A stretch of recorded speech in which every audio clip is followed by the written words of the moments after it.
चलिए दोस्तों, अब शुरू करते हैं जिस वंश के बारे में, वो दिल्ली सल्तनत का सबसे अंतिम राजवंश है। तो जी हाँ, अब अपना जो सफर है वो दिल्ली सल्तनत के सबसे अंतिम राजवंश पर आ चुका है। और आपको भी पता है कि दिल्ली सल्तनत का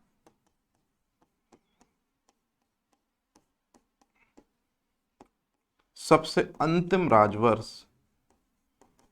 सबसे अंतिम, यहां मेन वर्ड है अंतिम, राजवंश। अब इसके बारे में हमको पढ़ना है। और जो ये राजवंश है इसे ही पठान या लोदी वंश के नाम से आप लोग जानते हो, क्योंकि इस वंश के ज्यादातर शासक जो हैं वो शुद्ध अफगानी है, प्योर अफगानी है। ठीक है, तो चलिए दिल्ली सल्तनत में अब हम इस अंतिम राजवंश को पढ़ना शुरू करते हैं, जिसका नाम है पठान वंश या लोदी वंश। तो शुरुआत करते हैं सबसे पहले हम कुछ बेसिक इंफ्रा के साथ।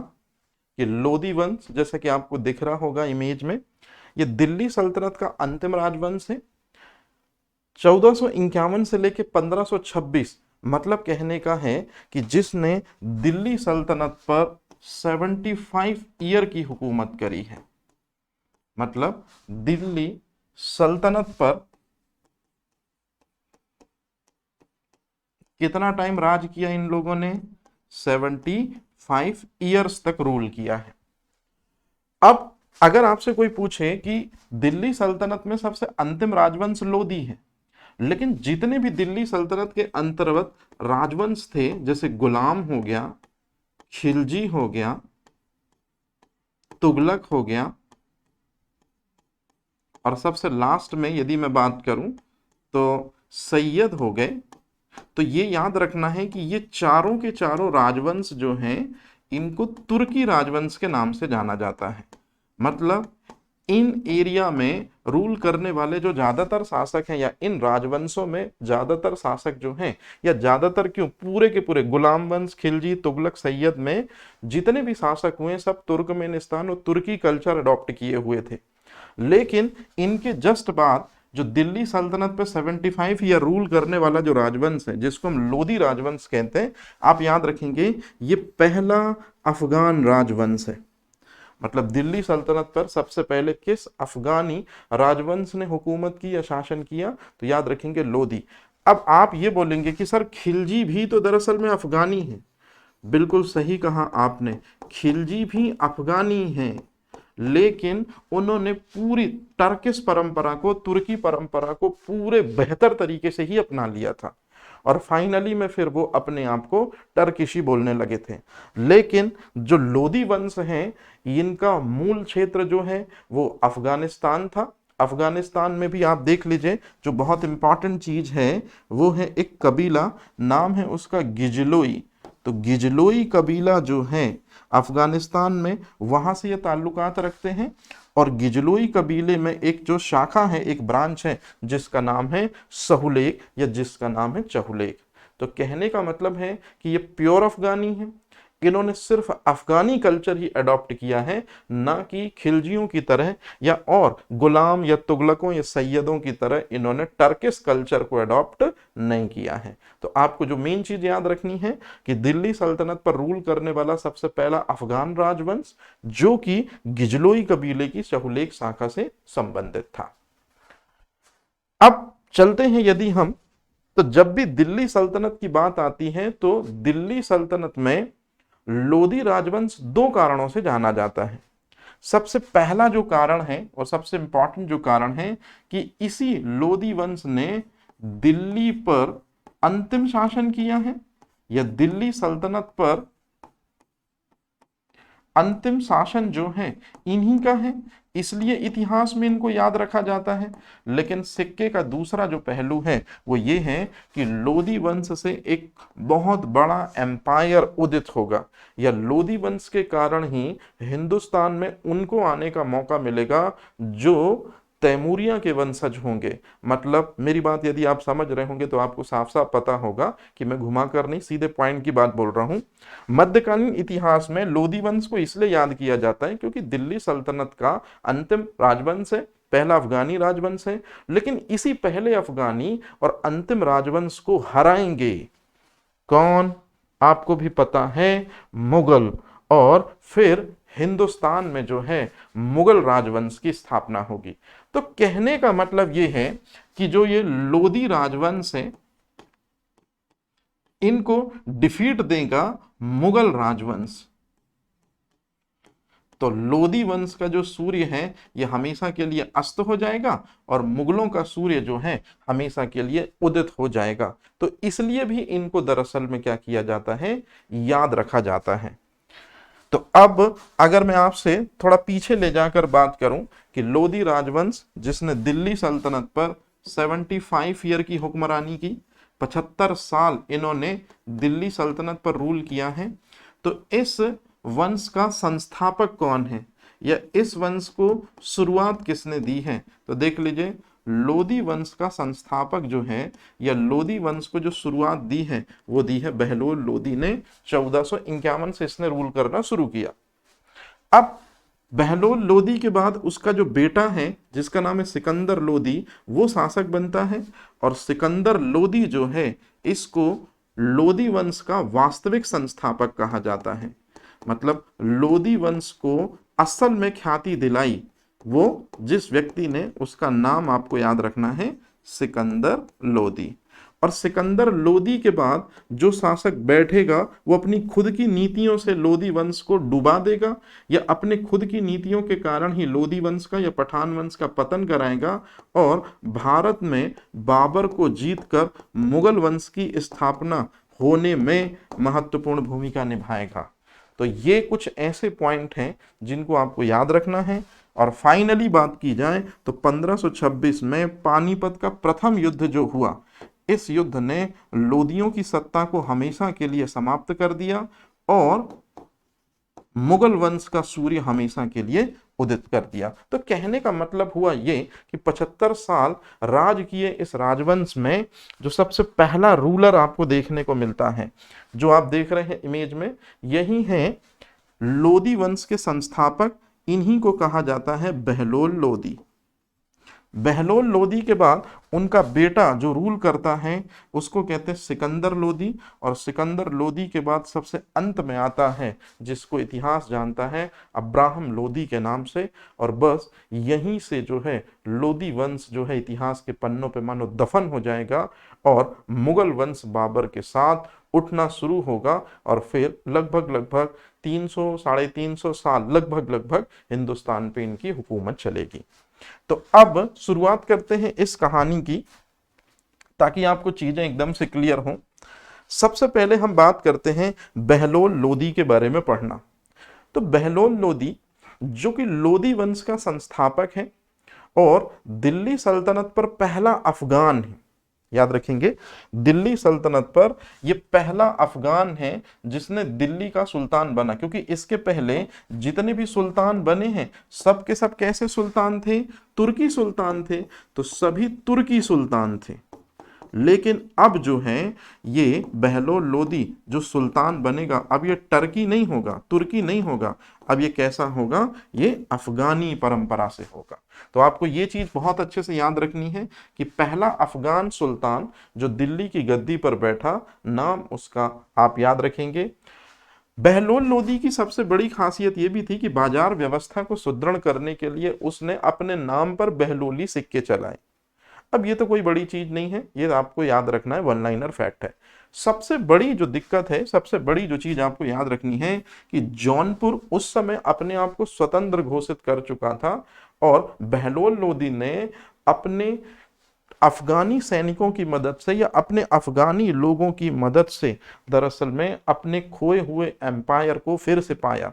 या जौनपुर में भी अपने लोदी वंश की विजय पताका को लहराकर जौनपुर को अपने अधीन करने में सबसे बड़ी सफलता हासिल की थी।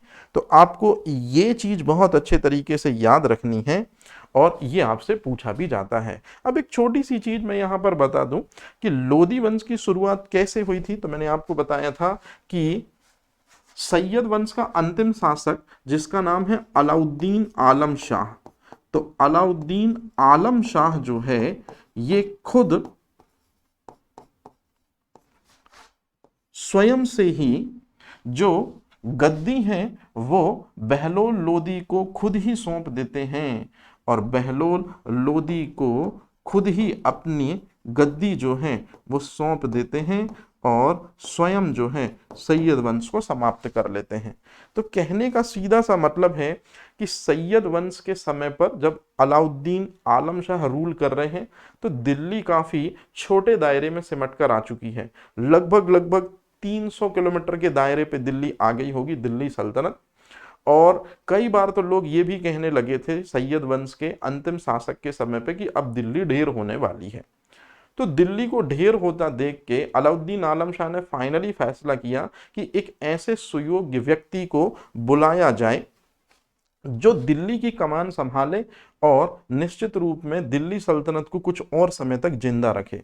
तो जो दिल्ली सल्तनत खत्म सी हो गई थी सैयद वंश में अलाउद्दीन आलम शाह के समय पे, उस समय सरहिंद का गवर्नर था एक व्यक्ति जिसका नाम आपको याद रखना है, या सरहिंद का प्रांतपति था जिसका नाम आपको याद रखना है बहलोल लोदी। तो बहलोल लोदी वो व्यक्ति है जिसको खुद बुलाया अलाउद्दीन आलम शाह ने और अपने हाथों से दिल्ली की गद्दी पर आमंत्रण दिया कि तुम आकर यहां बैठो। और इस तरह से इस प्रस्ताव को बहलोल लोदी ने सहर्ष स्वीकार कर लिया और बिना किसी लड़ाई के, बिना किसी झगड़े के दरअसल में दिल्ली सल्तनत की जो गद्दी है वो बड़े आराम से किसके हाथों में आ गई, बहलोल लोदी के हाथों में आ गई।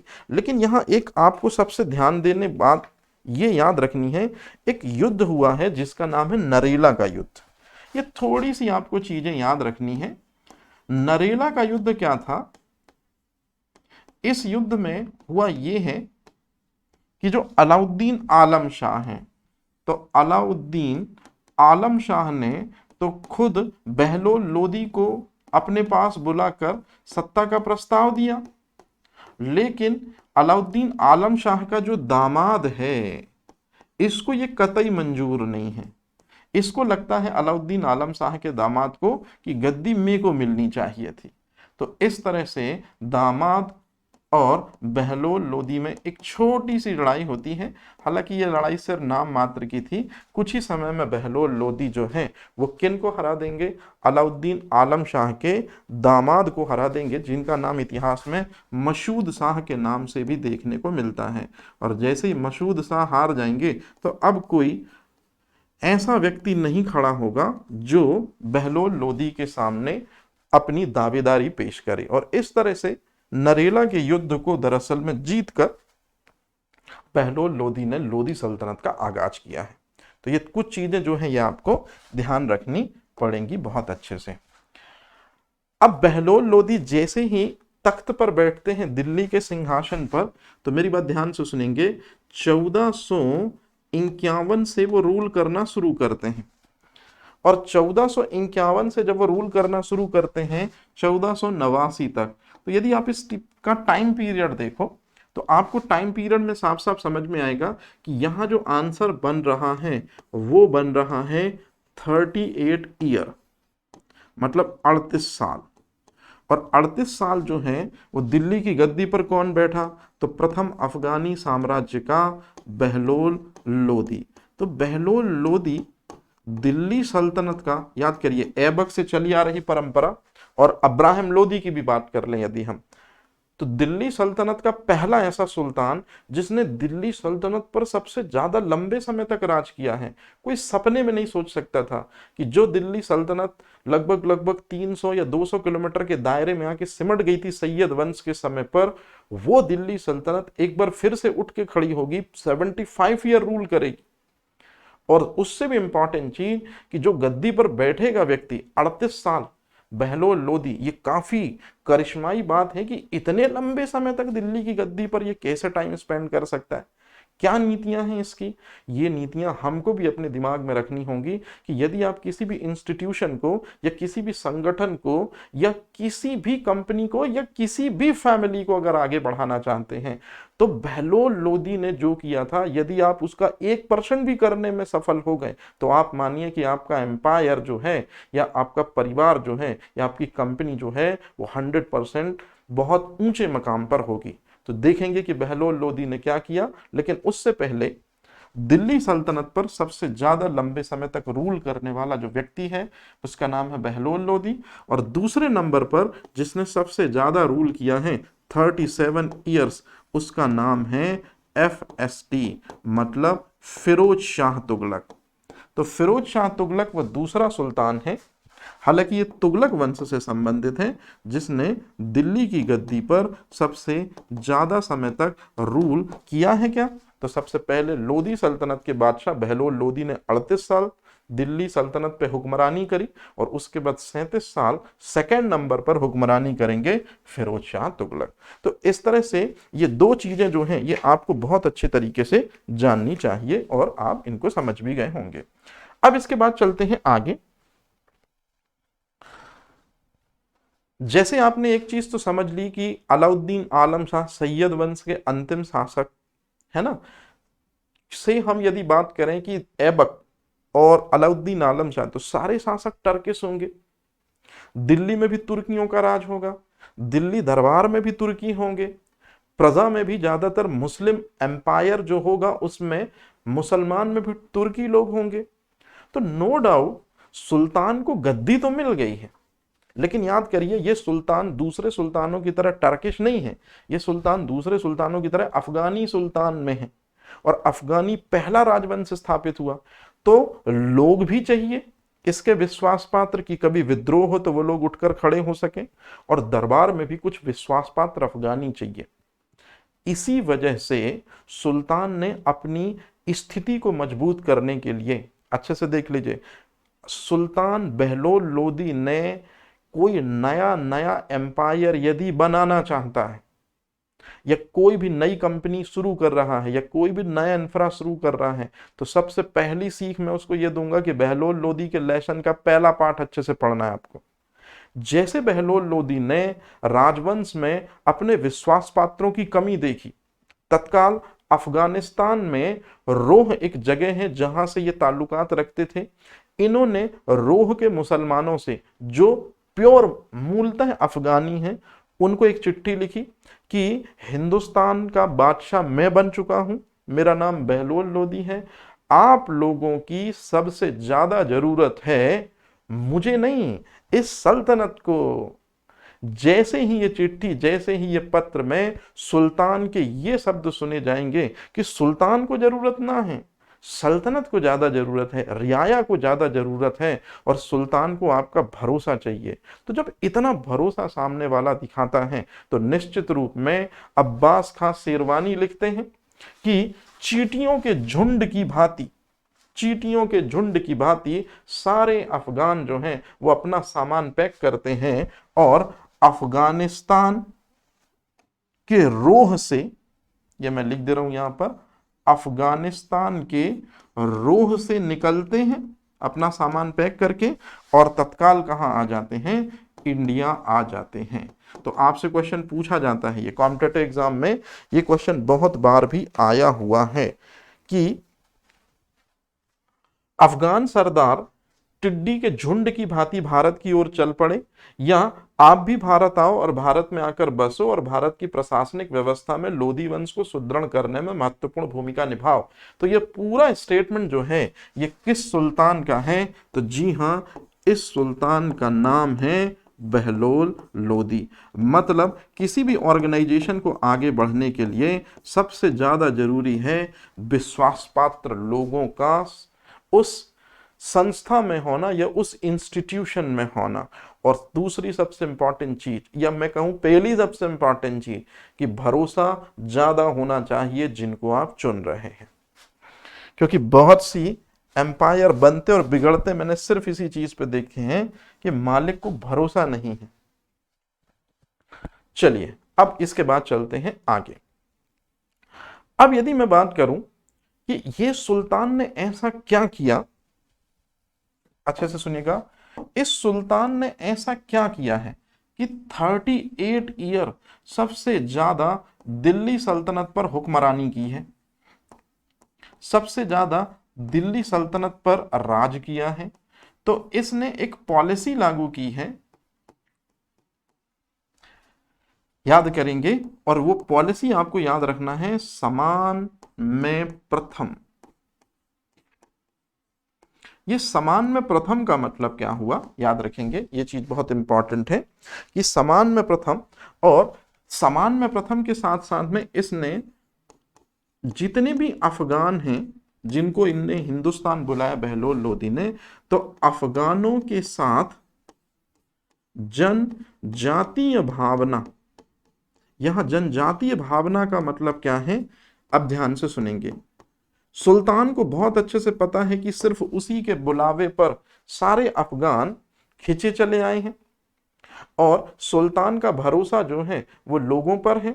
तो इसलिए सुल्तान भी, चूंकि एक सिंगल बुलावे पर रोह के मुसलमान सारे अफगानी चले आए सुल्तान के पास, तो इसलिए सुल्तान ने सबसे पहली जो नीति लागू की उनके ऊपर, वो है समान में प्रथम। मतलब जब भी वो अपने दरबार में दरबार लगाता तो वो हमेशा कभी भी ऊंचे सिंहासन पर नहीं बैठता, वो हमेशा कालीन बिछाता और कालीन में वो हमेशा बीच में बैठता, और जो जो उसके विश्वास पात्र हैं, जो जो उसको सही तरीके से प्रशासनिक व्यवस्था में मदद करेंगे, वो उनको अपने साथ बैठाता था। मतलब कहने का हो गया ये कि सभी अफगानी लोग बैठे हुए हैं, ये सभी अफगानी लोग बैठे हुए हैं, और ये सभी अफगानी जो हैं इनकी रैंक जो है वो बराबरी की है। लेकिन बस इन अफगानियों में एक चीज याद रखनी है इन अफगानियों को कि ठीक है, आप सभी अपनी बातें रख सकते हैं, आप सब अपने विचार व्यक्त कर सकते हैं, लेकिन आपको बस इतना याद रखना है कि लास्ट में फाइनल विचार जो हैं ये आपके बादशाह तक जरूर जाएंगे, और आपका बादशाह फिर मेजॉरिटी के बेसिस पर, खुद का डिसीजन नहीं, मेजॉरिटी के बेसिस पर डिसीजन लेगा। तो जो आपने जनरली देखा होगा कि एक शासक की रूढ़िवादिता या एक इंडिविजुअल शासक जो तानाशाह हो जाता है और कई बार चीजें डूब जाती हैं, यहां इसी वजह से ये भी लंबा चला और सल्तनत भी बहुत लंबी चली, क्योंकि इसने सभी अफगानों के साथ बराबरी का व्यवहार किया, सबकी बातें बराबर से सुनी, अपनी बात भी रखी, और जो जिस मेजॉरिटी का नंबर ज्यादा होता तो उस तरह के प्रशासनिक सुधार जो हैं वो किए जाते। मतलब समान में प्रथम, कि आप सभी बराबर हैं और मैं आपका लीडर हूं, क्योंकि आप ने ही मुझे लीडर बनाया, आप ही मुझे लीडर मान रहे हो, तो ये चीज है। अब दूसरी चीज, अफगानों के साथ जनजातीय भावना का पालन किया, या अफगानों के साथ जनजातीय भावना के पालन का मतलब है कि जितने भी लोग, मतलब यदि मैं आपको बताऊं तो ये जो मुकुट आप देख रहे हो ये सभी अमीर अफगानी हैं, और ये अमीर जो अफगानी हैं ये सभी के सभी जो मेन व्यक्ति है, जो राजा है जिसका नाम है बहलोल लोदी, तो बहलोल लोदी की मदद कर रहे हैं। तो जो ये मेन अफगानी हैं, मतलब सारे के सारे जो अफगानी हैं अमीर लोग, ये किसकी मदद कर रहे हैं, बहलोल लोदी को प्रशासन चलाने में मदद कर रहे हैं। तो बहलोल लोदी भी जातीय अफगानी भावना का पालन करते हुए इन सभी को मनसद ए आली कहकर बुलाता था, और मनसद ए आली का मतलब होता है कि सिर्फ मैं प्रशासन चलाने में महत्वपूर्ण भूमिका नहीं निभा रहा हूं, आपके भी सजेशन उतनी ही महत्वपूर्ण हैं जितने मेरे सजेशन हैं। तो कहने का मतलब है ये जितने भी अफगानी लोग हैं उनके साथ वो इस तरह से व्यवहार कर रहा है, जिस वजह से सारे अफगानी जो हैं वो अपना पूरा ट्रस्ट सुल्तान पर दे चुके हैं कि आप जैसा बोलोगे हम वैसा करेंगे, क्योंकि आप जैसी शख्सियत नहीं मिल पाएगी शासन प्रशासन को आगे बढ़ाने की। मतलब अमीरों के साथ जो है जनजातीय भावना का पालन किया, सबको समानता से देखा, और कई बार बातचीत की बहसें जब इतनी तेज हो जाती तो तारीख दाऊदी एक ग्रंथ है, याद रखना है आपको, मैं साइड में लिख दे रहा हूं, तारीख दाऊदी एक ग्रंथ है, और तारीख दाऊदी ग्रंथ में साफ साफ लिखा है कि जब भी सुल्तान की अन्य अफगानों से बहस होती, बहस में अगर कुछ ऐसा समझ में आता कि सुल्तान को तवज्जो नहीं दी जा रही है, सुल्तान को नहीं समझ में आ रही चीजें, तो सुल्तान कई बार ये स्टेटमेंट बोलते हुए दिखा है कि यदि आप सभी मुझे योग्य नहीं समझते हैं, मतलब सल्तनत के योग्य यदि आप नहीं समझते हैं बहलोल लोदी को, तो लीजिए मैंने अपना क्राउन, मतलब मैंने अपनी पगड़ी उतार कर रख दी है। अब आप जो दूसरे अफगानी सरदार हैं उनमें जो योग्य है वो खुद इस पगड़ी को पहन सकता है। मतलब इतना तक जो है सुल्तान सोफिस्टिकेटेड हो जाता है कि यदि जितने भी अमीर तुर्क हैं, माफी चाहता हूं, अमीर तुर्क तो होंगे ही नहीं, अमीर अफगानी हैं, उन्हीं की मदद से प्रशासन चल रहा है, लेकिन कई बार नोक झोंक में सुल्तान को ऐसा लगता कि वो अगर नहीं कर पा रहा है सोल्यूशन, तो फिर वो यही बोलता कि लीजिए ये पगड़ी, इसको जो योग्य व्यक्ति है अपने सर पे धारण कर ले। मतलब कहने का है कि सल्तनत को आगे बढ़ावा देने में सबका साथ, सबका विकास बहुत ज्यादा जरूरी है, और यही है बहलोल लोदी का राजत्व सिद्धांत। और मेरे हिसाब से तो 38 ईयर सबसे ज्यादा सल्तनत पर सर्वाइवल शायद इसी वजह से हुआ होगा, या कोई भी इंस्टीट्यूशन सबसे लंबा इसी वजह से चलता है जब आप सबकी सुनोगे, सबको तवज्जो दोगे, सबको अधिकार दोगे, सबको प्यार दोगे, सबको पैसा दोगे, और सबकी भावनाओं की कदर करोगे। तो जो आज के कॉरपोरेट सेक्टर के लिए मस्त है, वही चीज तो बहलोल लोदी ने अपने राजत्व सिद्धांत में सिखाई है।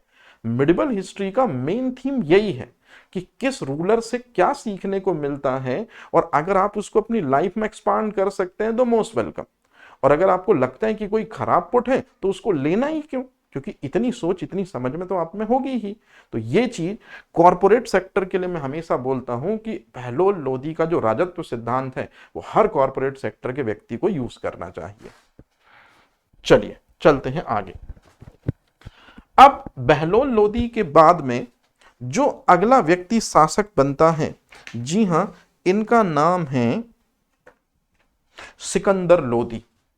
और जो ये सिकंदर लोदी है, ये याद रखिएगा बहुत अच्छे तरीके से, ये लोदी वंश के वास्तविक संस्थापक माने जाते हैं।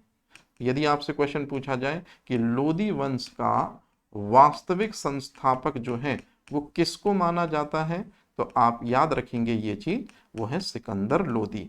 और ये सिकंदर लोदी जो है ये कौन है, तो आप ये चीज भी याद रखेंगे कि बहलोल लोदी इनके पिता हैं, ये चीज। और इनकी माँ जो है वो जैबनद है, मतलब एक सुनार की कन्या है। मेरी बात ध्यान से सुनेंगे, मैंने आपको बताया भी था और नहीं बताया था तो अब सुन लीजिए। पूरी दिल्ली सल्तनत में दो ऐसे सुल्तान थे जो हिंदू माता के गर्भ से उत्पन्न हुए हैं। तो सबसे पहला इसमें आता है एफएसटी, फिरोज शाह तुगलक मलिक रज्जब का पुत्र था, एक हिंदू राजकुमारी से उसकी शादी हुई थी, याद करिए। तो एफएसटी भी माता की ओर से हिंदू था और उसने 37 साल की हुक्मरानी की है। और दिल्ली सल्तनत में सबसे ज्यादा हुक्मरानी 38 साल जिसने की है, जी हां, उसका नाम है बहलोल लोदी। तो याद रखेंगे आप, बहलोल लोदी जो है वो तो नहीं, लेकिन बहलोल लोदी ने जिनसे शादी करी है जैबनद, वो हिंदू राजकुमारी, याद रहेगा। तो सिकंदर लोदी और एफएसटी दो सिमिलैरिटी है इनमें कि हिंदू राजपूत राजकुमारी के गर्भ से उत्पन्न संतानें हैं ये। अब अगर मैं आपसे एक बात बोलूं कि जो वास्तविक संस्थापक होगा वही तो सर्वश्रेष्ठ शासक भी होगा लोदी वंश का, और इसी के पुत्र हैं इब्राहिम लोदी और जलाल खां। तो ये आपको याद रखना है। अब इसके जस्ट बाद आता है कि सिकंदर लोदी जो हैं इनके समकालीन कौन हैं। तो आपने शायद सुना होगा साकी सबद रमीनी, इनके जो रचयिता हैं कबीर दास जी, वो इनके समकालीन थे। मतलब कि इनके समकालीन थे, सिकंदर लोदी के जो हैं वो समकालीन थे। तो अब अगर मैं आपसे सिकंदर लोदी के बारे में एक चीज पूछूं कि इनके पिता का नाम क्या है, तो बहलोल लोदी आपको याद रखना है। समकालीन कौन है, तो कबीर दास जी समकालीन है। अच्छा, कबीर दास जी से बड़ा युग प्रवर्तक या युग में अपनी आइडियोलॉजी के जरिए लोगों के दिलों में अमिट छाप छोड़ने वाला सबसे बड़ा लीडर अगर विवेकानंद के बाद देखें, जिससे पब्लिक सबसे ज्यादा इंस्पायर हुई, या कुछ लोग तो उनसे भी बड़ा युग प्रवर्तक कबीर दास जी को मानते हैं, तो नो डाउट कबीर दास जी की बातों में ऐसी आग है जिसको सुनकर लोगों के सीने में आग जो है वो धधकने सी लगती है। और ऐसे कई करिश्मे सिकंदर लोदी की उस हुक्मरानी में किए हैं कबीर दास जी ने, जब प्योर, अच्छा एक चीज आप अच्छे से समझेंगे, शुद्ध इस्लामिक दृष्टिकोण के तरीके से शासन करना चाहता है सिकंदर लोदी। प्योरली इस्लाम में जो लिखा है, प्योरली पाक किताब में जो लिखा है, बड़े बड़े उलेमा, बड़े बड़े पीर जिस तरह से इस्लामिक दृष्टिकोण के साथ सल्तनत को या रियाया को आगे बढ़ाना चाहते हैं, Sikandar Lodi is one of them. Sikandar Lodi भी वही चाहता है। लेकिन सबसे महत्वपूर्ण चीज जो आपको सबसे ज्यादा यहां समझनी है और यहां आपको ध्यान देनी है कि इसी टाइम पीरियड पे एक हिंदूवादी, तो नहीं बोल सकते क्योंकि हिंदू मुस्लिम दोनों मेजॉरिटी के साथ में कबीरदास जी ने अपने सामे को आगे बढ़ाया है, लेकिन बहुत ज्यादा इन्फ्लुएंस है, बहुत ज्यादा प्रभावित है कहीं ना कहीं सुल्तान, याद रखेंगे नाम बहुत इंपॉर्टेंट है बंदे का, सिकंदर लोदी। तो सिकंदर लोदी के ये समकालीन है और सिकंदर लोदी ने इनके बहुत से चमत्कारों को सुना है, बहुत सी बातों को सुना है और वो प्रभावित भी थे। अब आते सबसे महत्वपूर्ण चीज पे जिस पे मेरे को बात करनी है। बोलते हैं कि बड़े मियां तो बड़े मियां, छोटे मियां सुभान अल्लाह। दरअसल में हुआ क्या, ध्यान से समझेंगे, मैं जो बात आपको समझाने वाला हूं। जो बहलोल लोदी जो हैं, जो पिता है सिकंदर लोदी के, चलिए यदि उनकी नीति की बात करें, बहलोल लोदी की नीति की बात करें, तो वो अफगानी समानता पे बल देते थे। यहां अफगानी समानता का मतलब मैंने आपको बताया था कि एक चटाई पर बैठते थे, सिंहासन पर नहीं बैठते थे, क्योंकि सिंहासन पर बैठने पर राजसी पुट लगेगा और जो और दूसरे लोग आए हैं उनको कहीं थोड़ा सा खराब ना लगे या उनको दरअसल में नीचा ना लगे। तो इसलिए बहलोल लोदी हमेशा चटाई पर बैठकर सेंटर पे और लोगों को साइड में बिठाकर उनसे सलाह मशवरा किया करते थे। बहलोल लोदी के बाद जो शासक बनता है, बहलोल लोदी का बेटा सिकंदर लोदी, उसको ये बात शुद्ध पागलपन लगी कि मेरे फादर जो हैं वो सठिया गए थे, या मेरे फादर सिवा पागल हैं उसके अलावा कुछ भी नहीं है। क्यों? क्योंकि अमीर अफगानी लोगों के साथ यदि आप कालीन पर बैठेंगे तो इसका सीधा सा मतलब है कि समय पड़ने पर किसी भी अफगानी का यदि दिमाग फिरा तो वो आपको हार्म कर सकता है, वो आपका कत्ल कर सकता है, वो आपको निश्चित रूप में परेशान भी कर सकता है। तो कहने का सीधा सा मतलब है कि एक सुल्तान को इतनी ज्यादा समानता भी नहीं देनी चाहिए अपने अमीरों को कि वही अमीर किसी दिन उनका दिमाग फिरे और वो सुल्तान पर ही हमला करते। तो सबसे इंपॉर्टेंट चीज ये। और दूसरी सबसे महत्वपूर्ण चीज कि सुल्तान जो है उसको सिंहासन पर बैठना चाहिए, क्योंकि सल्तनत का सबसे प्रमुख व्यक्ति कौन होता है? सुल्तान। नो डाउट सुल्तान को आइडियोलॉजी लेनी चाहिए या आइडियाज लेने चाहिए अमीर तुर्कों के, लेकिन एक डिग्निटी मेंटेन करते हुए कि आई एम सुपीरियर, और आप भी, ऐसा नहीं है कि आपकी अपनी इज्जत या आपकी अपनी तवज्जो नहीं है, लेकिन किंग इज किंग और मिनिस्ट्री जो है, मंत्री परिषद जो है, वो सेकेंडरी। तो कहने का मतलब हुआ ये कि अपने पत्ता की बातों से बिल्कुल भी इत्तेफाक नहीं रखता है ये। इसने सभी अफगान सरदारों से समानता का व्यवहार त्याग दिया। मतलब अब ये जो सुल्तान है सिकंदर लोदी, ये कालीन पर नहीं बैठता था, और ना ही सभी अमीर अफगानों को ये बैठाता था अपने साथ, खुद सिंहासन पर बैठता था ये, और सिंहासन पर बैठता था और एक स्टेटमेंट हमेशा यूज करता था कि सल्तनत के लिए राजा ही सर्वोच्च होता है। ना कि बहलोल लोदी का कहना था कि और दूसरे अफगान भी होते हैं, लेकिन इसका कहना था कि नहीं, एक शासन के लिए राजा ही सर्वोच्च होता है और वो जो बात बोलेगा वही फाइनल बात होगी। तो इस तरह से जितने भी अफगान थे वो सभी अफगान जो हैं वो धीरे धीरे धीरे धीरे राय मशवरा तो देते, लेकिन उन राय मशवरा पे फाइनल अमल जो है वो सिकंदर लोदी ही किया करता था।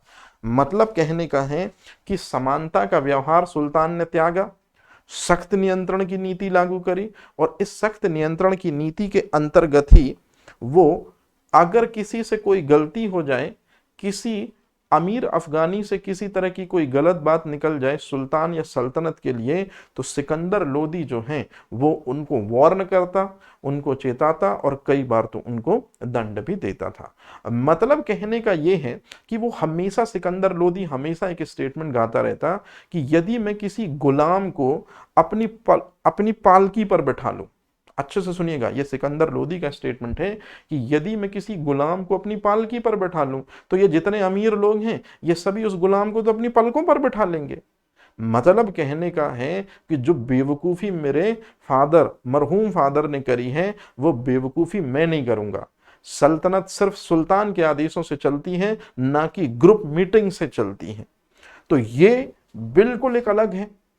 आजकल ज्यादा कॉरपोरेट सेक्टर में सिकंदर लोदी वाली ही सोच है, हालांकि दोनों सोचें अपनी अपनी जगह सही मायना रखती हैं। तो फाइनल में आपके ऊपर मैं ढोलता हूं ये चीज, लेकिन एमपीपीएससी मेंस में क्वेश्चन आता है कि सिकंदर लोदी का राजत्व सिद्धांत बतलाइए, बहलोल लोदी का राजत्व सिद्धांत बतलाइए। तो ये सिर्फ मीन्स की चीज है, प्रीलिम्स में तो सिर्फ यही आएगा कि बहलोल लोदी के आदेशों को या बहलोल लोदी की समानता में प्रथम की नीति को त्याग कर उसके बदले सख्त नियंत्रण की नीति जो है वो किसने लागू करी थी। तो आप याद रखेंगे वो व्यक्ति सल्तनत का वास्तविक संस्थापक होगा, लोदी सल्तनत का नाम है सिकंदर लोदी। ठीक है, चलिए अब इसके जस्ट बाद जब हम आगे की तरफ बढ़ते हैं तो हम देखते हैं कि दिल्ली में सुल्तान है और यहां राजपूत जो हैं राजस्थान में और गुजरात वाले एरियाज में धीरे धीरे अपने को स्ट्रॉन्ग कर रहे हैं। तो अब जब ये राजपूत अपनी शक्ति को स्ट्रॉन्ग कर रहे हैं तो धीरे धीरे राजपूतों ने आगरा को पहले कैप्चर करने का सोचा। आगरा कैप्चर हो जाने के बाद दिल्ली दूर नहीं, तो इस चीज की भनक लग चुकी है बहुत अच्छे तरीके से सिकंदर लोदी को कि राजपूती शक्ति जो है वो अपने अधिकार क्षेत्रों को स्ट्रॉन्ग करती जा रही है, अपनी तलवारों में धार करती जा रही है, अपनी सेना को जोड़ती जा रही है, अपने लोगों में जोश भरती जा रही है, और बस कुछ समय में ही आगरा जो है उस पर अधिकार करेगी राजपूती शक्ति। तो राजपूतों के बढ़ते वर्चस्व, राजपूतों के बढ़ते प्रभाव को रोकने के लिए ही जो सुल्तान सिकंदर लोदी है उसने 1504 में एक सिटी बनाई जिसको कहते हैं आगरा। 2 साल के बाद साल 1506 में आगरा को अपनी राजधानी बनाया, और आगरा को अपनी राजधानी बनाने का मेन मोटिव यह था ताकि गुजरात और राजस्थान के राजपूत राजाओं पर पर्याप्त कंट्रोल रखा जा सके। क्योंकि सुल्तान यदि बैठेगा आगरा पे तो इसका सीधा सा मतलब है कि राजपूतों की हिमाकत नहीं होगी या राजपूत हिम्मत नहीं करेंगे आगरे के किले पर अटैक करने की। और इस तरह से अगर आगरा सेफ रहेगा तो दिल्ली तो ऑटोमेटिकली सेफ हो गया। मतलब सिकंदर लोदी की एक कूटनीतिक चाल है ताकि राजपूतों के अटैक से सल्तनत सुरक्षित रहे, दिल्ली और आगरा सुरक्षित रहे, इसलिए आगरा को राजधानी बनाया जाए। तो ये क्वेश्चन आज भी पूछा जाता है कि आगरा की स्थापना किसने करी, आगरा नवीन नगर किसने बताया, तो आंसर आपको याद रखना है सिकंदर लोदी। तो जो चीज मैंने आपको समझाई थी, हालांकि ये चीज मेंस की है, लेकिन मैं चाहता हूं कि एक बार आप इसको देख लो, और इसमें से क्वेश्चन सिर्फ 1 या 2 ही आएंगे जो मैं आपको जल्दी से बता देता हूं। सुल्तान जो है नाम है इसका सिकंदर लोदी। इसने क्या किया कि अपने पिता की जो नीति थी समानता का व्यवहार, तो इसके पिता की जो नीति थी, याद करिए कौन सी नीति थी, समानता का व्यवहार, मतलब सभी अफगानों के साथ समानतापूर्ण व्यवहार करते थे। कौन? बहलोल लोदी। यहां पर पिता का मतलब है बहलोल लोदी, तो ये इस तरह से बा मतलब बहलोल लोदी। समानता के स्थान पर सख्त नियंत्रण की नीति लागू करिए। सख्त नियंत्रण की नीति का मतलब है कि यदि कोई अमीर जो है अफगान अगर पूर्ण तरीके से सम्मान प्रदर्शित नहीं करता था सुल्तान के लिए, तो फिर इस कारण से अनुशासनहीनता की दशा में उसे कड़ा दंड दिया जाता था। यह है सख्त नियंत्रण की नीति। दूसरी चीज, जितने भी सुल्तान में अभी तक के गुण जो देखे गए हैं वो अपने फादर से टोटल अलग गुण हैं। इसके पिता जो है कालीन पर बैठकर डिसीजन लेते थे ग्रुपिंग के साथ में। ये जो है सिकंदर लोदी जो है ये सिंहासन पर बैठता था और सिंहासन पर बैठ के राजा को ही सर्वश्रेष्ठ औहदे के रूप में स्वीकार करना मानता था। तो ये आपको हमेशा याद रखना है कि राजा ही सर्वश्रेष्ठ होता है। ये बात किसने बोली थी? तो ये किसके राजत्व सिद्धांत में है? ये सिकंदर लोदी के राजत्व सिद्धांत में है। तो सिकंदर लोदी का ये स्टेटमेंट है कि यदि मैं किसी गुलाम को पालकी में बिठा लूं तो मेरे जो और दूसरे सरदार हैं, अफगानी लोग हैं, वो तो उसको अपने कंधे पर बिठा लेंगे, मतलब और भी बड़ा बना देंगे उसको। और एक सल्तनत में सुल्तान से कोई भी बड़ा नहीं होता है। ये चीज जितने जल्दी सीख जाएं उतना बेहतर है। अब इसके बाद आती है कि हुसैन शाह सरकी जो जौनपुर का सुल्तान था और जौनपुर को जीत लिया था, बहलोल लोदी ने हुसैन शाह शर्की को हराया था। एक बार फिर से सिकंदर लोदी के टाइम पे वो जो जौनपुर है वो स्वतंत्र हो गया। फिर से सिकंदर लोदी ने जौनपुर को अपने साम्राज्य में मिलाया और हुसैन शाह शर्की को हरा दिया था। और इस तरह से एक सबसे इंपॉर्टेंट चीज कि हिंदुओं पर तीर्थ यात्रा कर किस लोदी वंश के शासक ने लगाया था? तो याद करिए, ये जो आप रूल देखेंगे कि हिंदुओं को फिर से जजिया कर देना होगा, जो परंपरा अकबर ने बंद कर दी थी। तो अकबर ने इसको बंद जो कर दिया था, हालांकि ये तो पहले की चीज है कि तीर्थ यात्रा कर हिंदुओं से भी वसूला था। किसने वसूला था? नाम है बंदे का, सबसे महत्वपूर्ण व्यक्ति है सिकंदर लोदी। क्यों किया इसने ऐसा? वो व्यक्ति हिंदुओं से, एक बात याद रखिएगा, जजिया कर वसूलेगा जो प्योरली इस्लामिक तरीके से अपने साम्राज्य को चलाना चाहेगा। तो जो सिकंदर लोदी है इसमें धार्मिक कट्टरता भी है भाई, इसमें धार्मिक कट्टरता है। इसी वजह से जो मुहर्रम में आपने देखे होंगे कि ताजिए निकलते होंगे, तो मुहर्रम के महीने में ताजिया निकालने पर प्रतिबंध लगा दिया। मुस्लिम महिलाओं की संत पीरों फकीरों की मजारों पर जाने पर प्रतिबंध लगा दिया। अब आप बोलेंगे कि ऐसा क्यों किया इसने? क्योंकि पाक किताब में कहीं पर भी इस तरह की कोई एक्टिविटी का जिक्र नहीं आता कि लेडीज जो है वो मज़ारों में जाकर पूजा करें, बल्कि घर की चार दीवारी में बैठकर नमाज अता करने का रूल है। न कि मुहर्रम का जो वाकया है उसमें भी ये बोला गया है कि इमाम हुसैन की जो शहादत है उसको आप हर जगह घुमाएं, ऐसा कोई रूल नहीं है। बल्कि सिकंदर लोदी को ऐसा लगता है कि इमाम हुसैन ने इस्लाम के लिए जो कुर्बानी दी थी, हर मुसलमान उसको दिल में याद करके रोए। और जिस तरह से इमाम हुसैन ने यजीद को बैत नहीं दी थी, उसी तरह से हर बुराई के सामने कोई भी मुसलमान ना झुके और हमेशा इस्लाम को जिंदा रखने की पूरी कोशिश करे, और उसके बदले में जानो अमाल तो बहुत छोटी चीज है। इस तरह के मैसेजेस जो हैं, प्योरली इस्लामिक दृष्टिकोण वाले मैसेज वो देता है कौन? अब इन दो पॉइंट के आने का मेन जो रीजन था वो यही था कि ऐसा करने के लिए सुल्तान ने इसलिए बाध्य किया क्योंकि सुल्तान में धार्मिक कट्टरता थी। सुल्तान जो है वो अपने धर्म के प्रति बहुत ही ज्यादा कट्टर था। तो ये दो चीजें आपको बहुत अच्छे तरीके से याद रखनी है। एक व्यक्ति का नाम आता है जिसके बारे में शायद जिक्र मैंने आगे किया है, बोधन नाम का एक व्यक्ति है। देखिए ये एक व्यक्ति दिख रहा होगा तीसरे पॉइंट में, बोधन। बोधन नामक एक व्यक्ति है जिसने सिर्फ ये बोल दिया कि जो हिंदू धर्म है और जो मुस्लिम धर्म है ये दोनों के दोनों एक समान हैं, बस। अब सुल्तान इतना ज्यादा कट्टर था कि वो इस बात से चिढ़ गया और मुसलमान धर्म को हिंदू धर्म के समकक्ष बताया। इसी वजह से मृत्यु दंड दे डाला था बोधन को। तो आपसे क्वेश्चन पूछा जाता है कि बोधन को मृत्यु दंड दिया जाना है ना, क्योंकि उसने हिंदुओं को मुस्लिमों के समकक्ष या हिंदू धर्म को मुस्लिम धर्म के बराबर बतला दिया था। किसने ऐसा किया था? तो व्यक्ति का नाम है सिकंदर लोदी। क्यों?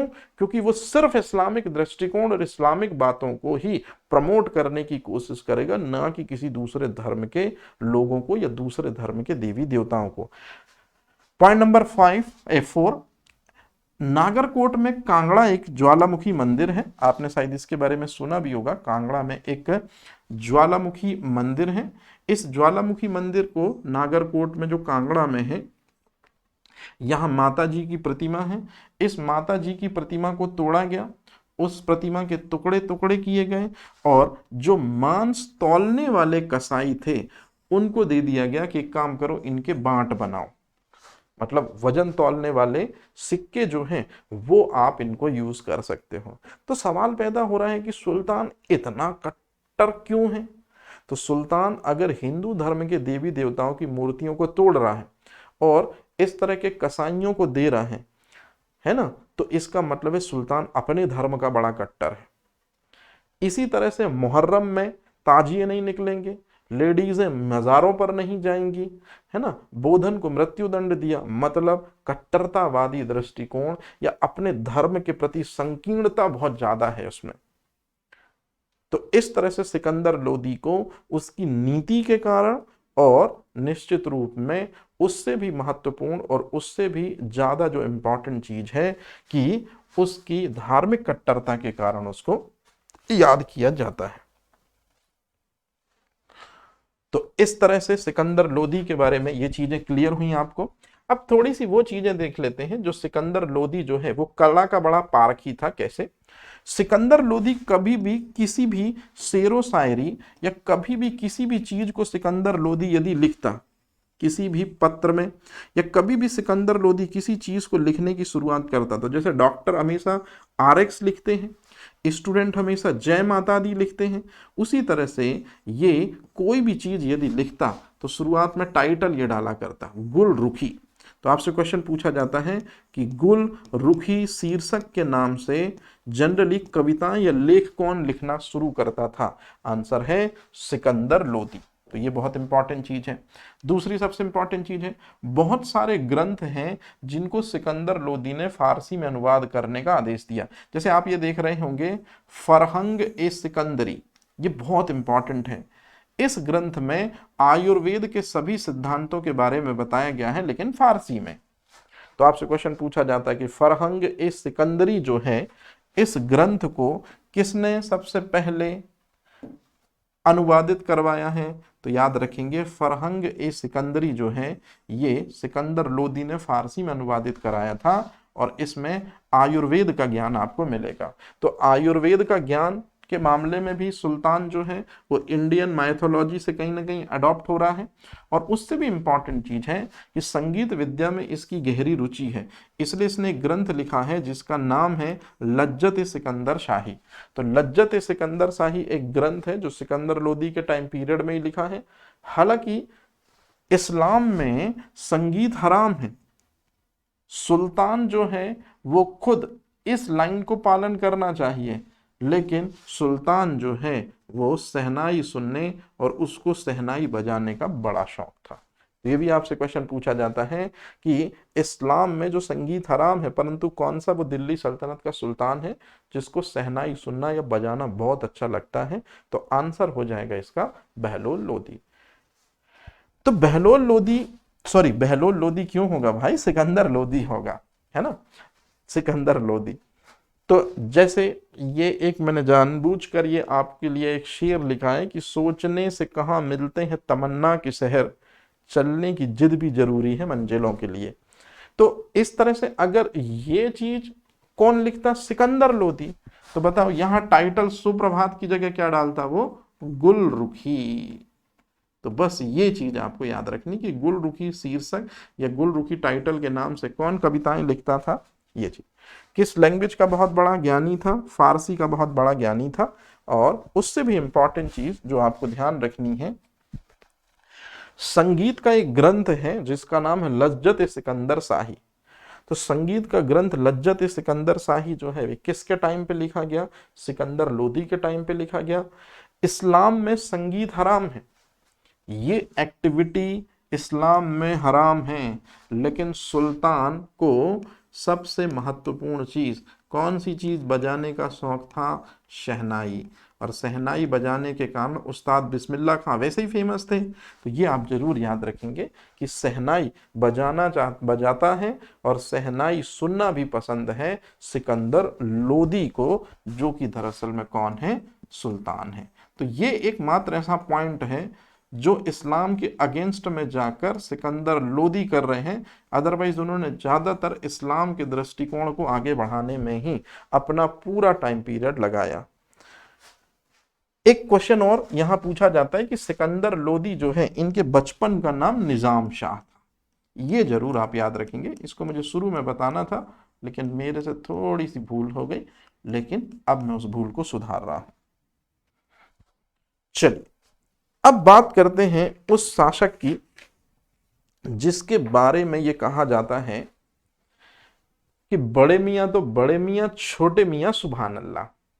मतलब सिकंदर लोदी का जो बेटा अब सल्तनत की गद्दी पर बैठा, वो इन दोनों शख्सियतों से, बहलोल लोदी और सिकंदर लोदी की शख्सियतों से बहुत दूर था। शासन में, प्रशासन में सिकंदर लोदी तो कम से कम अमीरों की, अफगानों की सुनता भी था। जो इब्राहिम लोदी है इसमें सिर्फ स्वयं को ही महान बताने का दिमाग में हुजूम था। दूसरे लोग जब भी इसको कोई सजेशन देते तो लगता इसको कि हमेशा ये गलत सजेशन दिए जा रहे हैं, और हमेशा सिकंदर लोदी को ये लगता रहता कि मेरे खिलाफ कोई ना कोई षड्यंत्र जरूर कर रहा है। तो जो बहलोल लोदी के समय पे काफी सरपरस्त थे अमीर अफगान, जो अमीर अफगान सिकंदर लोदी के समय पे भी सिकंदर लोदी को इंस्ट्रक्शन देते थे, हालांकि उसको बादशाह मानकर, सर्वे सर्वा मानकर, उन्हीं पर धीरे धीरे धीरे धीरे उन पर जुल्म करने शुरू किए, उनको परेशान करना शुरू किया। और उसी के समय पर एक व्यक्ति है जिसका नाम है मियां भुआ। मियां भुआ बहलोल लोदी का भी बड़ा खास होता था, सिकंदर लोदी का भी बहुत खास होता था। बहुत सारे सल्तनत के डिसीजन मियां भुआ ने दोनों सुल्तानों के साथ मिलकर लिए थे अपने अपने टाइम पीरियड में। जब मियां भुआ ने सल्तनत को चलाने वाली बातें इब्राहिम लोदी को बताई तो इब्राहिम लोदी को लगा कि ये मेरे खिलाफ जाकर षड्यंत्र कर रहा है। तो बहुत सारे जो अमीर अफगान थे उनको या तो जेलों में बंद करवा दिया था इब्राहिम लोदी ने, या तो उनके साथ बड़ा दुष्कर्म पूर्वक व्यवहार करता था। मतलब उनको बहुत ज्यादा परेशान या बहुत ज्यादा मारता पीटता भी था। तो कहने का मतलब है कि सुल्तान का ये चेहरा तो कभी कोई नहीं देखना चाहेगा। अब एक एक करके मैं आपको इसकी शख्सियत बताता हूं कि इब्राहिम लोदी जो है वो सिकंदर लोदी का उत्तराधिकारी था। दरअसल में हुआ ये है कि सिकंदर लोदी के दो बेटे थे। पहले बेटे का नाम है जलाल खां, याद रखेंगे जलाल खां। तो जलाल खां जो है इसको जौनपुर का शासक बना दिया गया, हालांकि इसने कुछ नहीं बोला, और बाद में दिल्ली की गद्दी जो है वो इब्राहिम लोदी को दे दी गई। तो दोनों भाइयों में सिर्फ बातचीत से ही ये चीजें समाप्त हो गई। अब इसके बाद आते हैं कि सिकंदर लोदी जो हैं वो पिता हैं, भाई का नाम जलाल खान है। अच्छा, सबसे प्रमुख शत्रु इब्राहिम लोदी के दो हैं, नाम है राणा सांगा और बाबर। तो अब यदि हम देखते हैं कि इनका राज्याभिषेक कब होता है, तो इनका जो राज्याभिषेक होता है वो 1517 में होता है। अब सबसे काम की जो चीज मेरे को आपको बतानी थी कि इब्राहिम लोदी की जो शख्सियत है उससे परेशान हो चुके हैं। कौन परेशान हो चुके हैं? इब्राहिम लोदी के चाचा जिनका नाम है आलम खान लोदी, और साथ ही साथ में दौलत खान लोदी, एक और व्यक्ति है जिसका नाम है दौलत खान लोदी।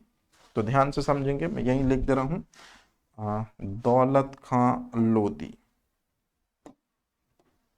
तो ये जो है दौलत खान लोदी, ये इब्राहिम लोदी का दोस्त है, और दोस्त के साथ साथ में ये पंजाब रीजन का गवर्नर है, और ये पंजाब रीजन का जो गवर्नर है जिसका नाम है दौलत खान लोदी।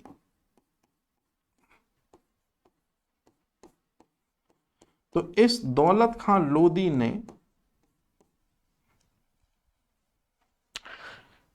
और आलम खान लोदी ने, इन दोनों ने बाबर को चिट्ठी लिखी है कि आप हिंदुस्तान आइए, और हिंदुस्तान में दिल्ली की गद्दी पर जो इब्राहिम लोदी बैठा हुआ है वो उस गद्दी के असल में लायक नहीं है, क्योंकि वो बहुत मगरूर हो चला है और अपने विश्वास पात्र लोगों को ही शक की निगाह से देखता है। तो जब कोई भी शासक अपने को सर्वे सर्वा समझकर मगरूर हो जाए, और दूसरी सबसे इंपॉर्टेंट चीज है कि जितने लोग उसके अंडर में काम कर रहे हैं उनको वो दरअसल में हेय की दृष्टि से देखे, या उनके खिलाफ दरअसल में उसको ये लगे कि ये हमारे लिए निस्दिन षड्यंत्र कर रहे हैं, तो वो ज्यादा दिन नहीं चल पाएगा। अच्छे से देख लीजिए, इब्राहिम लोदी का सगा चाचा और पंजाब का गवर्नर इब्राहिम लोदी का सबसे अच्छा दोस्त, ये दोनों चिट्ठी लिख रहे हैं एक गैर व्यक्ति को जो मंगोल है दरअसल में, है ना, जो तैमूरिया परंपरा से आता है, मंगोली परंपरा से आता है, तो उसको चिट्ठी लिख रहे हैं। और उस समय बाबर जो है वो काबुल में है, और बाबर जो है वो काबुल में है, और वो एक परमानेंट इलाका ढूंढ रहा है जहां पर वो अपनी सल्तनत को फैला सके, या जहां पर बड़े आराम से वो रह सके, क्योंकि काबुल से जो रेवेन्यू मिलता है वो इतना प्रॉपर नहीं मिलता है कि सल्तनत आसानी से चल जाए। तो जब 1524 में ये दोनों चिट्ठी भेजते हैं बाबर के पास में इब्राहिम लोदी के अगेंस्ट में, तो इब्राहिम लोदी की शख्सियत जब बाबर पहचानता है या जानता है, तो बाबर कहता है कि इब्राहिम लोदी जो है वो हिंदुस्तान को रूल कर रहा है, और इब्राहिम लोदी के चाचा आलम खान लोदी की चिट्ठी आई है। तो ऐसा तो नहीं कि आलम खान लोदी खुद बादशाह बनना चाहते हो। अच्छा, इब्राहिम लोदी के दोस्त की भी चिट्ठी आई है कि भारत पर अटैक करो, तो इब्राहिम लोदी का दोस्त जो है दौलत खान लोदी, ऐसा तो नहीं है कि वो अपने राजा के खिलाफ या सुल्तान के खिलाफ षड्यंत्र बुन रहा हो। तो बाबर ने ये दो चिट्ठियां मिलने पर इनको हल्के में लिया, लेकिन इतिहास बतलाता है कि उसी समय पर हिंदुस्तान के सबसे शक्तिशाली राजपूत राजा राणा सांगा की चिट्ठी पहुंचती है, और राणा सांगा की चिट्ठी में यह लिखा है कि हिंदुस्तान पर आपका स्वागत है, आप हिंदुस्तान पर आइए, और हिंदुस्तान पर जो रूल कर रहा है जिसका नाम है इब्राहिम लोदी, लोदी सल्तनत का बादशाह, उसे आप हराइए। जब राणा सांगा की चिट्ठी मिलती है असल में बाबर को, तब बाबर जो है वो मेंटली रूप से तैयार होता है आने के लिए। अदरवाइज इन दोनों चिट्ठियों के कारण, दौलत खान लोदी और आलम खान लोदी के कारण, वो हिंदुस्तान पर अटैक के लिए नहीं आता है। फाइनल में राजपूती शासक राणा सांगा की चिट्ठी मिलती है तो बाबर तैयार हो जाता है, और फाइनल में हिंदुस्तान जब आता है बाबर, तो फिर भारत में जब बाबर आएगा, याद रखिएगा, मतलब फाइनली जो बाबर आ रहा है हिंदुस्तान पर अटैक करने के लिए इब्राहिम लोदी के अगेंस्ट में, वो किसकी चिट्ठी को पढ़कर? राणा सांगा की चिट्ठी को पढ़कर। और फाइनल में इन दोनों के बीच में, मतलब बाबर की सेना एक तरफ है, और जो बाबर है वो दरअसल में कैसा व्यक्ति है? मुगल व्यक्ति है। तो बाबर जो है वो मुगल है, मतलब तुर्की और मंगोल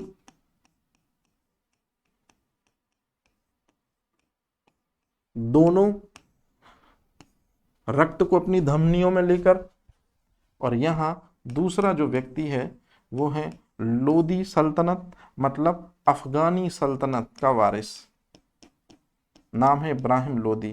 तो इनके बीच में लड़ाई होती है 1526, 21 अप्रैल 1526 को। और पानीपत की पहली लड़ाई का ज़्यादा बेहतर डिस्क्रिप्शन मैंने आपको आगे बताया है जब मैंने आपको बाबर पढ़ाया है, तो आप उसमें ज़रूर देखिएगा। इनके बीच में जो असल में वॉर हुई है उसके बारे में मैंने वहाँ और अच्छे से आपको यहाँ बताने की कोशिश की है। तो फाइनली इन दोनों की लड़ाई का परिणाम ये होगा कि भारत में मुगल साम्राज्य की स्थापना होगी। यहाँ भारत में मुगल साम्राज्य की स्थापना का मतलब है कि इब्राहिम लोदी युद्ध स्थल में मारा जाएगा, इब्राहिम लोदी की मदद करने वाला राणा विक्रमजीत भी युद्ध स्थल में मारा जाएगा, और इस तरह से लोदी वंश का परचम जो है वो हमेशा के लिए जो है वो क्या हो जाएगा, समाप्त हो जाएगा। मतलब लोदी वंश का सूर्य जो है वो हमेशा के लिए हो जाएगा समाप्त, और लोदी वंश का सूर्यास्त यदि हो जाएगा तो इसका मतलब है कि दूसरा किसी का उदय होगा। तो जी हाँ, दूसरा उदय जो हुआ है वो हिंदुस्तान में मुगल वंश की स्थापना हुई है, मतलब मुगल वंश का सूर्योदय हुआ है। और मुगल वंश का जो सूर्योदय हुआ है ये किसके नेतृत्व में हुआ है, ये हुआ है बाबर के नेतृत्व में। तो इस तरह से भारत में मुगल साम्राज्य की नींव पड़ती है पानीपत प्रथम के कारण। अब वही चीज जिसके बुलावे पर दरअसल में बाबर हिंदुस्तान आया था, इसको मैंने बाबर के चैप्टर में डिटेल किया है, आप उसको बहुत अच्छे से देखना। तो राणा सांगा जिसके कहने पर बाबर सिर्फ 10,000 की फौज लेकर 1 लाख के लश्कर से भिड़ने चला आया, ये 1 लाख इब्राहिम लोदी की फौज थी। तो राणा सांगा ने वादा किया था कि मैं भी अपनी राजपूती सेना जो है वो किसको दूंगा, बाबर को दूंगा, और फिर आप इब्राहिम लोदी की सेना को हरा दीजिएगा। लेकिन न तो राणा सांगा आया और न तो राजपूती सेना आई। मतलब ऐसी कठिन घड़ी में 21/4/1526 को जो बाबर ने लड़ाई लड़ी है पानीपत के प्रथम युद्ध में, वो बिना राणा सांगा की सेना के या बिना राजपूती मदद के लड़ी है। तो इसी वजह से बैटल ऑफ खानवा जो है जिसमें बाबर राणा सांगा से लड़ते हैं वो इसी वजह से लड़ते हैं, क्योंकि बाबर के अनुसार राणा सांगा ने विश्वासघात किया था पानीपत के प्रथम युद्ध में स्वयं ना आकर और ना अपनी सेना भेजकर। अब ऐसी क्या वजह थी जिस वजह से राणा सांगा ने वादा खिलाफी की, ये सारी चीजें मैंने बहुत डिटेल से आपको समझाई हैं। जब आप बाबर के बारे में पढ़ेंगे तो वहां मैंने आपको इनके बारे में बहुत अच्छे से बताया है। और इस तरह से ये जो दिल्ली सल्तनत है इसका पूरी तरह से यहां समापन हो जाता है। तो दिल्ली सल्तनत जो है कि 5 राजवंशों में जो अंतिम वंश है या अंतिम राजवंश है, याद रखिएगा क्या नाम है उसका, लोदी राजवंश। सो लोदी राजवंश का जो अंतिम शासक है, नाम है बंदे का इब्राहिम लोदी, वो पानीपत के मैदान में मारा जाएगा। और इस तरह से सुल्तान इब्राहिम लोदी के युद्ध हार जाने से हिंदुस्तान में लोदी वंश की पताका हमेशा के लिए समाप्त हो जाएगी, और ये प्रथम अफगानी साम्राज्य भी हमेशा के लिए समाप्त हो जाएगा, क्योंकि लोदी वंश तो अफगानी वंश है ना, तो लोदी वंश हमेशा के लिए समाप्त हो जाएगा। तो दूसरा अफगानी साम्राज्य कौन सा होगा, तो इसके बारे में आप बड़े डिटेल से जानेंगे जब हम मुगलों के बारे में चर्चा करेंगे। मतलब यहां हमारा दिल्ली सल्तनत प्रॉपरली पूरी तरह से होता है समाप्त। तो अब आप दीजिए मुझे इजाजत। हिस्ट्री का पहला सेगमेंट जो है, जिस हिस्ट्री की शुरुआत हमने 570 इस्लाम के उदय से की थी, आज दिल्ली सल्तनत में लोदी वंश के अंतिम शासक की डेथ के साथ हिस्ट्री का पहला पार्ट यहां समाप्त होता है। अब कल से स्टार्टिंग होगी मुगलिया सल्तनत की, या मुगलिया सल्तनत में तैमूरी परंपरा की। तो चलिए कल के सेशन को देखते हैं, या अब जो सेशन आगे हम पढ़ेंगे तो उसके बारे में अब हम कल से स्टार्ट करेंगे चीज़ों को। तो कल से हम शुरुआत करेंगे बाबर के बारे में। Thank you.